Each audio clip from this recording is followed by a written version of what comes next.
Okay, so ISO 570 covers going concern.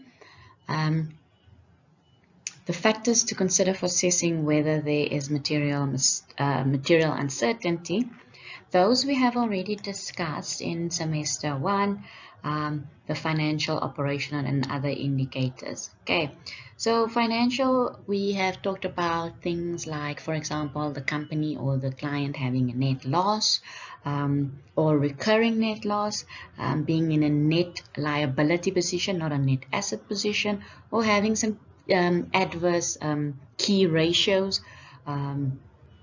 as well as some other operational considerations, for example, loss of key personnel, the loss of a key customer or a significant market share, and then other indicators like pending litigation, non-compliance with specific statutory laws and regulations, which is going to have an adverse impact on the entity. Okay. Then we have already also covered number 3, the reporting and concluding model. We've already covered where there is material uncertainty, and for example, it has been adequately disclosed, then we as the auditors could potentially just issue an unqualified report with an emphasis of matter. But where it has not been adequately disclosed or not disclosed at all, if it is material, then obviously we would have to have a qualified report, or if it is material and pervasive, it is a fundamental issue, then that would then be a disclaimer of opinion. Okay, and where as a whole the going concern assumption of the basis of the preparation of a financial statement, where that is entirely inappropriate, and that leads to disagreement between us as auditors and management, that would then result in a qualified report and then having an adverse opinion. Okay, so we've covered points number 1 and 3. Okay, how when we are assessing whether there is material uncertainty with respect to going concern, and then the reporting thereof.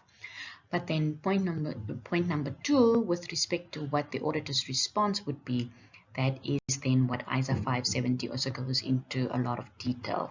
Okay, so ISO 570 then stipulates that the auditor should obtain a management representation letter with respect to the going concern status of the company. Okay, as a first point in call, they should then perform analytical review procedures. Okay, so we're going to make some assessment of what the current year figures look like in relation to prior year. We're going to also compare current year to budget, and then see if we are able to attain the budget, or if we're doing worse off. Okay, and then read the minutes of directors or management and shareholders meetings, and then just from that minutes, just assess whether there are any indications of financial difficulties, and then what the management plans would be to address those difficulties. Okay, if information to that effect comes to light from the minutes. Okay, and then discuss those future plans with management.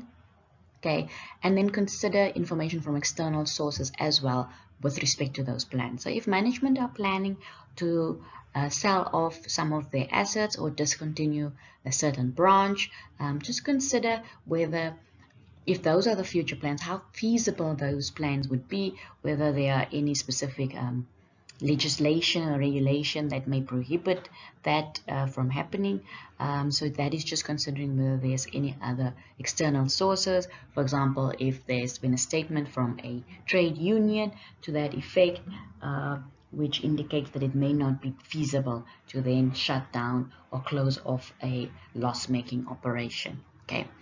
Then inquiries from legal advisors, whether that's in-house counsel or external legal advisors, with respect to whether there's any pending litigation or claims, and what is the probability of those claims being successful against the entity, and what our potential exposure would be, okay, our financial exposure.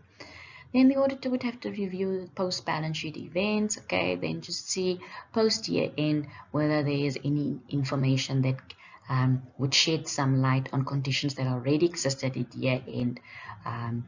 For example, if at year end there was already negotiations with our suppliers or with our customers who had indicated they may or may not move their business to another supplier, post year end, we may consider what has happened to those negotiations. Okay.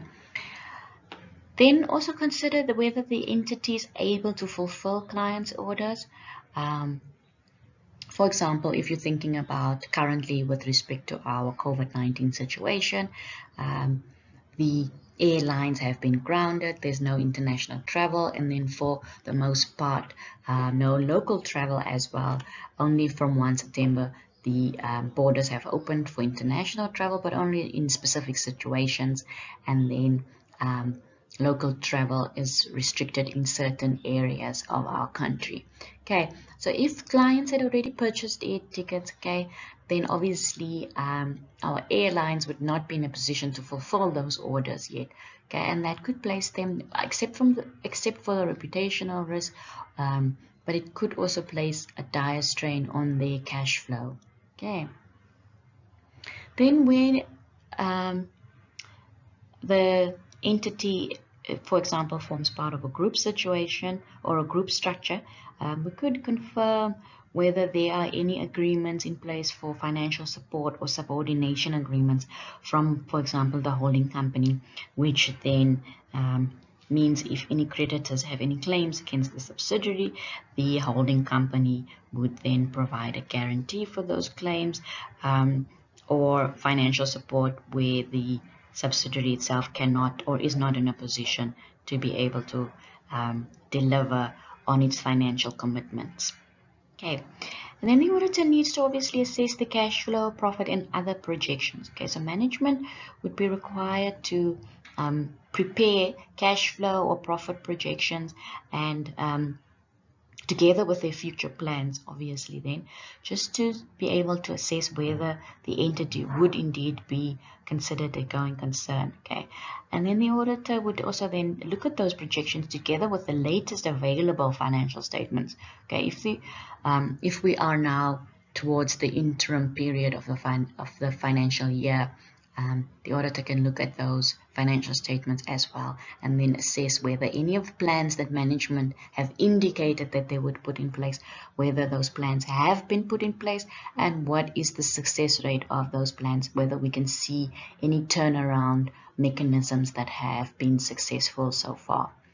Okay, and then obviously the auditor would also look at any or at the terms of any loans and debentures and other debt agreements and determine if there were breaches of those debts and what would be the consequences, the financial consequences, if management or if the entity cannot fulfill its financial commitments, what then would be the penalty clauses that are applicable in those agreements. Okay, then the auditor would assess these. After conducting these procedures, he would then make an assessment about whether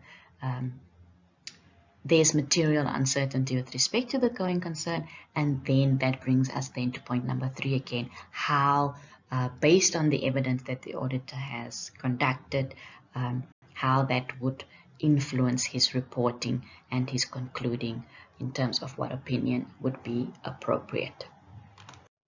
ISA 580 covers management representations. Okay, so this is just a management letter, representation letter that management issues that provides evidence that management in fact acknowledge their responsibility for the fair representation of the financial statements. Okay, but this is not considered to be a substitute for other audit evidence. Okay, so management representation is just a corroborating or an additional piece of evidence that acknowledges or that indicates that management acknowledged their responsibility for the fair representation of the financial statements. They're also acknowledging that all transactions are appropriately recorded and all information, all relevant information is provided to the auditor. Okay, so ISA 580 then goes and dictates that there are a few specific representations that are required by management. Okay, and that is indicated in these various ISAs. ISA 240, which indicates management's responsibility with respect to fraud. 250, management's responsibility with respect to laws and regulations. 540, which is the accounting estimates. 550, related parties. 560 subsequent events, and then 570, which is then what we've just covered, going concern. Okay. Where there is some doubt with respect to the reliability of management's representation, the auditor would then need to assess whether the representations are consistent with the other audit evidence that he has obtained. If there is inconsistencies, the auditor should then attempt to resolve this matter. Okay, he needs to then determine or perform additional procedures with respect to determining which of these are more accurate. And then if it is still unresolved, he needs to determine the effect on the financial statements and then also on the reliability of the other audit evidence. Okay, if management refused to provide a representation letter, the auditor needs to then obviously first make inquiries of management with respect to their reasoning, okay, and he needs to then re-evaluate the integrity of management and consider the effect thereof on the audit opinion if there is still a disagreement between the auditor and management where they continue to refuse to provide a management representation letter.